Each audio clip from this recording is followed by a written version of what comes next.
El cambiador de las marismas. ¿Te imaginas descubrir que alguien a quien conoces desde hace años no es realmente humano? Te voy a contar la noche más aterradora de mi vida, cuando comprendí que algunas criaturas han aprendido a imitar a la perfección a las personas, y que pueden hacerlo tan bien que incluso sus mejores amigos tardan años en darse cuenta. Me llamo Sergio Martín, tengo 30 años ahora, pero esta historia ocurrió cuando tenía 18 y era uno de los 4 cabrones más autodestructivos de toda Sevilla. Nos habían apodado los 4 jinetes del apocalipsis por nuestra capacidad para destrozar todo lo que tocábamos. Yo era el típico kinky sevillano, navaja en el bolsillo, moto robada y una colección de denuncias por vandalismo que hacía que mi madre llorara cada noche. Mi colega Antonio era gitano de Triana, y aunque era buena gente, en los barrios pijos de Sevilla ser gitano y pobre ya era suficiente delito para que te echaran la culpa de todo. Manuel tenía un hermano mayor que traficaba con hachís del norte de África, así que él siempre iba colocado de algo, y nuestro amigo Paco. Paco era especial. Había perdido la pierna izquierda en un accidente de moto cuando tenía 15 años, y había aprendido a usar su prótesis como excusa para todo. No puedo correr, que tengo la pata de palo. No puedo cargar con eso, que me duele el muñón. Dejadme en el coche, que con esto no puedo andar por el monte. Pero la verdad es que Paco era el más criminal de todos nosotros. Mientras Antonio y yo nos dedicábamos a pequeños hurtos y peleas de barrio, y Manuel solo se drogaba, Paco robaba coches, asaltaba gasolineras y traficaba con pastillas en las discotecas. Su cojera le daba una coartada perfecta. ¿Quién iba a sospechar del chico cojo? Los 4 nos habíamos conocido en el centro de menores de Marchenilla, y desde entonces éramos inseparables. No porque fuéramos especialmente unidos, sino porque nadie más nos aguantaba. Nuestras familias eran un desastre. Padres ausentes, madres agotadas, abuelas que ya no podían más. Cuando alguno salía del reformatorio, teníamos un ritual. Nos metíamos en el Seat Panda de la abuela de Paco, comprábamos cervezas, porros y algún tripié o pastillas, y nos íbamos a las marismas del Guadalquivir a ponernos ciegos perdidos. Las marismas eran nuestro territorio. 20,000 hectáreas de agua, barro, mosquitos y vegetación salvaje donde nadie nos molestaba. Los turistas se quedaban en Doñana, la Guardia Civil patrullaba solo las carreteras principales, y los únicos que se aventuraban al interior eran contrabandistas, cazadores furtivos y chavales como nosotros que íbamos a hacer lo que no podíamos hacer en la ciudad. Era mayo de 2012 cuando Antonio salió del centro después de haberse liado a hostias con unos nazis en un concierto en Los Remedios. Había estado encerrado 3 meses y nosotros habíamos estado esperando a que saliera para celebrarlo como Dios manda. «Venga, cabrones», dijo Paco mientras arrancaba el Panda, «que esta noche nos vamos a poner hasta el culo». Manuel había conseguido setas alucinógenas de un camello marroquí del Polígono Sur. Antonio había comprado 2 botellas de Larios en un chino que no pedía el DNI, y yo llevaba una petaca de whisky DYC que había robado en el Carrefour. El trayecto hasta las marismas duraba 1 hora desde Sevilla, tiempo suficiente para fumarnos unos canutos y bebernos medio litro cada uno. Íbamos escuchando reggaetón a todo volumen, gritando las letras y sintiéndonos los reyes del mundo. ¿Habéis visto las noticias?, preguntó Manuel mientras se liaba otro porro. Han encontrado a una mujer muerta en Isla Mayor. Dicen que la han atacado los jabalíes. Los jabalíes no atacan a la gente, repliqué. A no ser que los molestes. Pues a lo mejor la tía estaba molestando, se rió Paco. O a lo mejor ha sido otra cosa.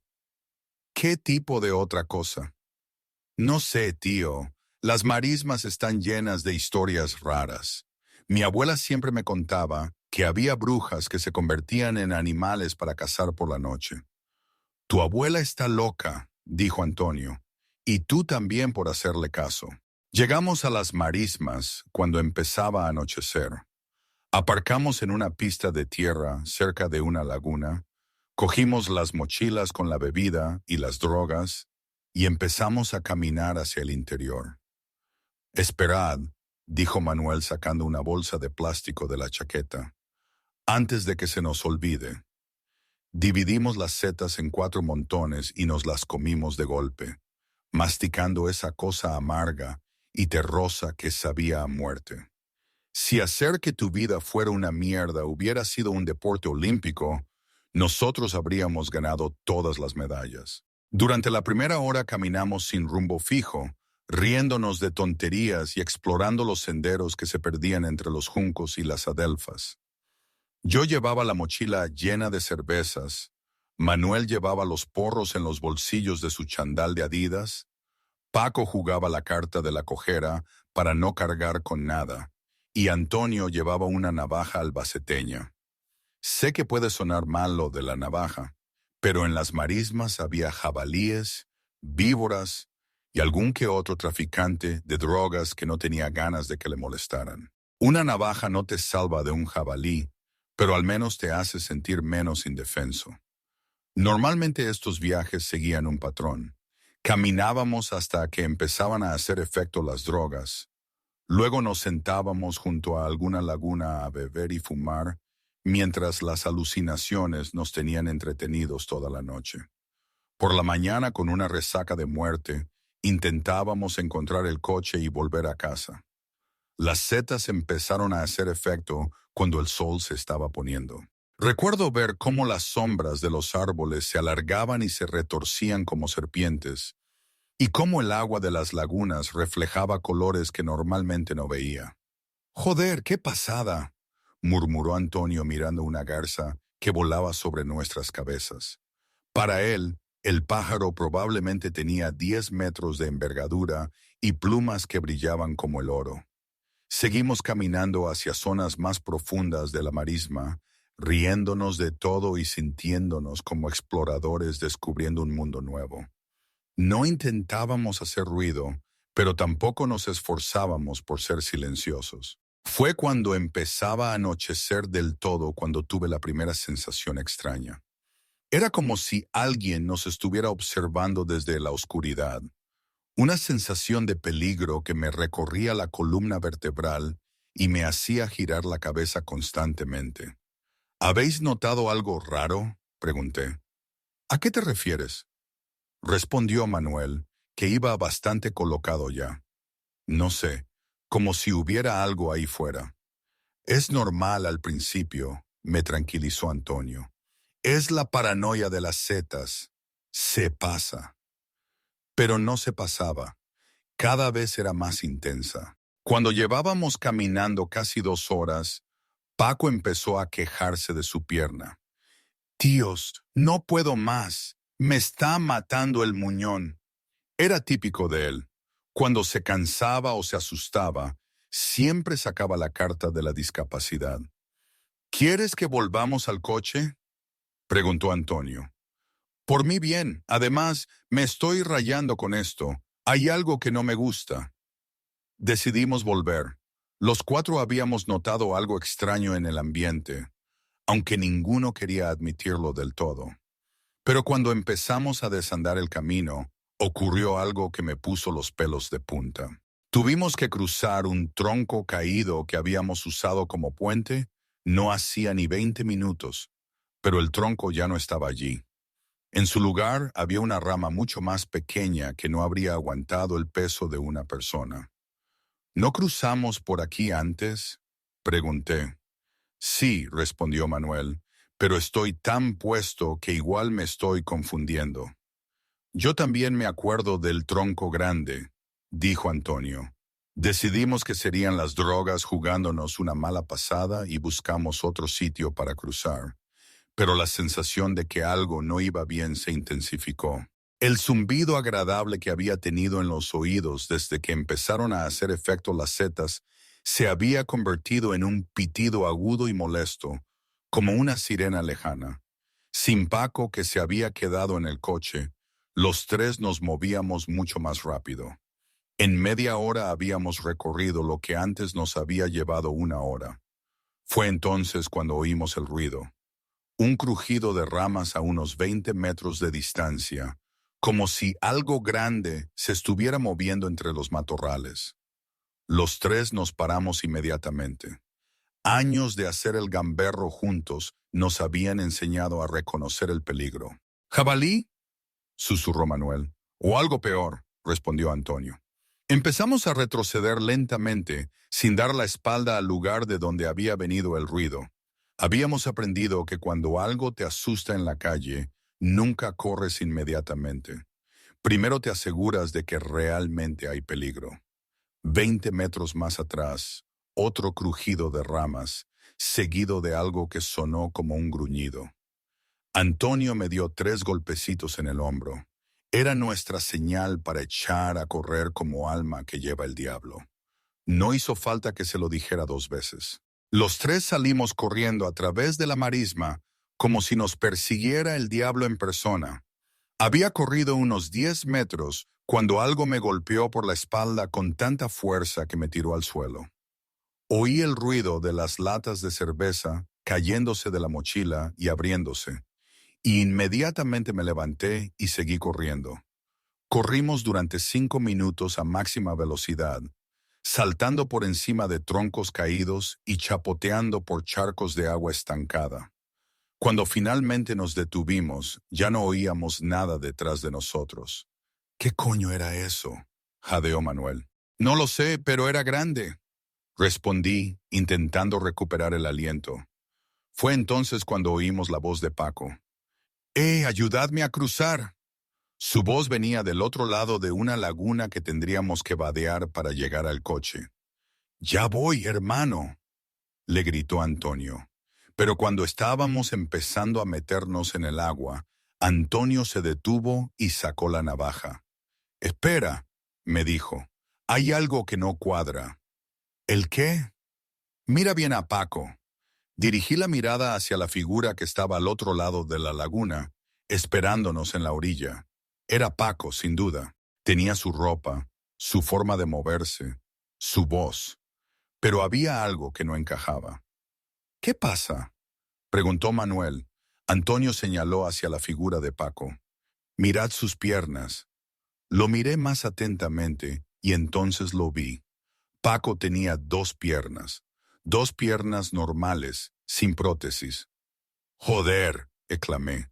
«¡Paco!», gritó Antonio. «¿Dónde tienes la pata de palo?».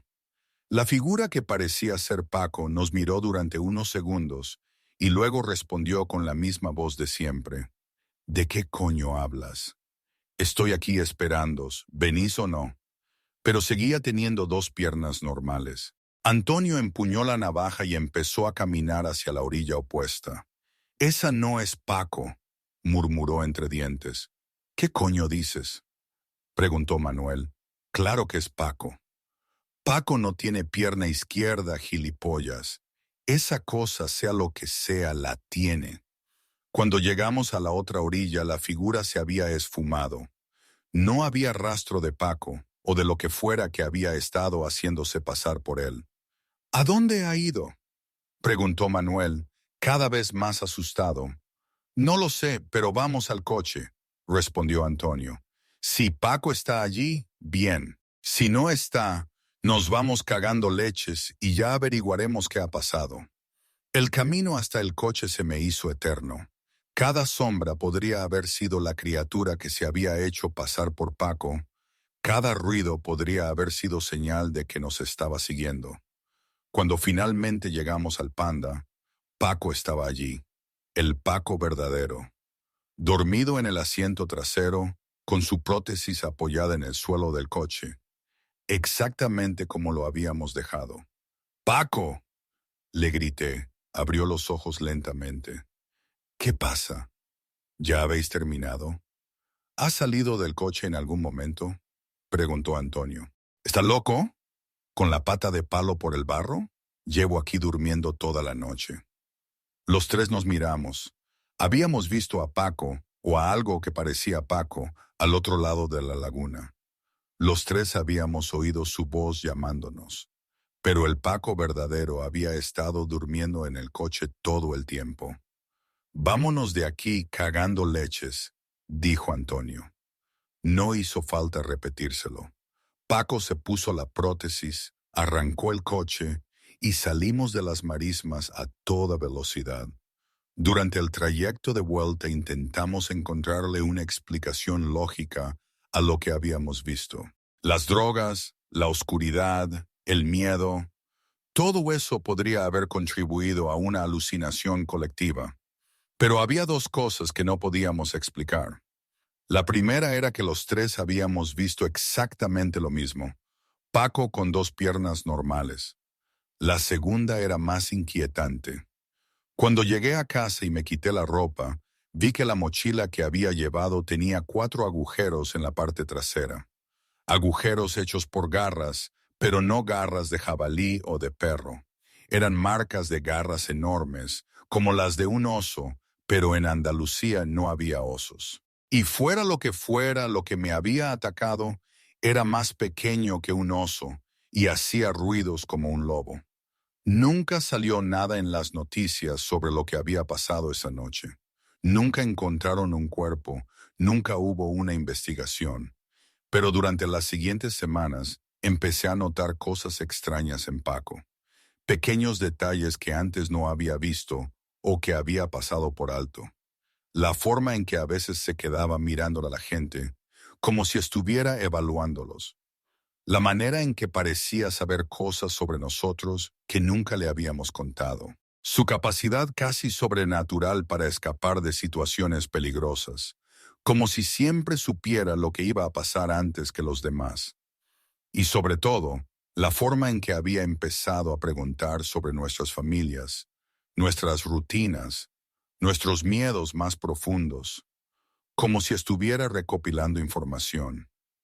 Un mes después del incidente en las marismas, Antonio desapareció.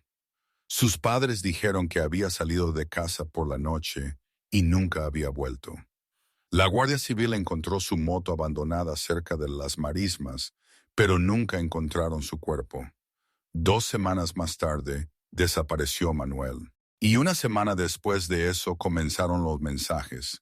Antonio me escribía por WhatsApp, diciéndome que estaba bien, que había encontrado trabajo en Barcelona, que pronto me llamaría para que fuera a visitarlo. Manuel me llamaba de vez en cuando, siempre desde números que no reconocía, contándome que estaba viviendo en Madrid, que había dejado las drogas, que su vida iba mejor que nunca. Pero había algo extraño en esas conversaciones. Antonio nunca recordaba cosas que habíamos hecho juntos. Cuando le preguntaba por nuestras aventuras de críos, se quedaba callado o cambiaba de tema. Manuel hablaba diferente. Su acento sevillano había desaparecido y usaba palabras que nunca había usado antes. Y los dos me preguntaban constantemente sobre mis horarios, sobre dónde vivía exactamente, sobre si seguía saliendo solo por las noches. Fue entonces cuando empecé a sospechar la verdad. La cosa que habíamos encontrado en las marismas no era solo un depredador, era algo mucho más inteligente, algo que podía imitar perfectamente a las personas, hasta el punto de engañar incluso a sus amigos más cercanos. Y había estado practicando con nosotros. La noche en las marismas había sido su examen final. Había imitado a Paco para ver si podía engañarnos, y había estado muy cerca de conseguirlo. El único error había sido las piernas, pero había aprendido de ese error. Ahora tenía a Antonio y Manuel, los había estudiado, los había copiado y los estaba usando para atraer a más víctimas. Y yo era el siguiente en su lista. Hace una semana, Paco me llamó. Sergio, me dijo con esa voz familiar que conocía desde hacía años. ¿Te apetece que nos vayamos a las marismas este fin de semana? Por los viejos tiempos. ¿Solo nosotros dos? Pregunté. Sí, Antonio y Manuel están ocupados. Será como antes, cuando éramos críos. Había algo en su tono que no me gustaba, una calidad extraña, como si estuviera leyendo de un guión. No sé, tío. Últimamente no me apetece mucho salir. Venga, Sergio, solo una noche. He conseguido unas setas increíbles de un camello nuevo. Será divertido. Ya te digo algo. Vale, pero no tardes mucho en decidirte. Las setas se van a poner malas. Colgué el teléfono con una sensación de terror que no había sentido desde aquella noche hace 13 años. Porque había algo que Paco había dicho que me había puesto los pelos de punta. Había mencionado a Antonio y Manuel como si siguieran vivos, como si los hubiera visto recientemente. Pero yo sabía que llevaban desaparecidos meses. A no ser que lo que yo creía que era Paco hubiera estado hablando con lo que yo creía que eran Antonio y Manuel. A no ser que la cosa de las marismas ya no fuera una criatura solitaria. A no ser que hubiera aprendido a multiplicarse. Esta mañana he encontrado un mensaje de texto en mi móvil de un número que no reconocía. Sergio, soy Antonio. Estoy en Sevilla de visita. ¿Quedamos esta noche en el sitio de siempre? Tengo muchas ganas de verte. 5 minutos después, otro mensaje de otro número desconocido. Tío, soy Manuel. He vuelto a Sevilla. ¿Nos vemos esta noche? Paco dice que tiene plan. Y luego un tercer mensaje, esta vez de Paco. Sergio, hemos quedado todos en las marismas a las 10. No faltes. Será como en los viejos tiempos. He bloqueado los 3 números, pero sé que no va a servir de nada. Porque esta noche, cuando salga de casa, estoy seguro de que los voy a ver. A los 4. Paco con sus 2 piernas. Antonio con esa sonrisa que ya no parece suya. Manuel hablando con acento que no es andaluz. Y esa cuarta figura que nunca había visto antes, pero que estoy seguro de que va a parecerse exactamente a mí. Epílogo. Sergio Martín desapareció en las marismas del Guadalquivir la noche del 23 de octubre de 2024. Su coche fue encontrado abandonado en la misma pista de tierra donde habían aparecido los vehículos de Antonio Romero y Manuel Jiménez meses antes. La Guardia Civil ha intensificado las patrullas en la zona, pero las desapariciones continúan. Siempre jóvenes solos, siempre en noches de luna nueva, siempre cerca de las lagunas más profundas. Los lugareños de los pueblos cercanos hablan de avistamientos extraños, grupos de jóvenes que caminan por las marismas en plena noche, riéndose y hablando como si fueran de excursión. Pero cuando se acercan para ver quiénes son, los grupos desaparecen entre los juncos. Y días después, algún joven más desaparece en circunstancias similares. Los sevillanos han empezado a llamarlas las cuadrillas fantasma, pero las personas que las han visto de cerca aseguran que no son fantasmas. Aseguran que son algo mucho peor, algo que ha aprendido a ser humano mejor que los propios humanos.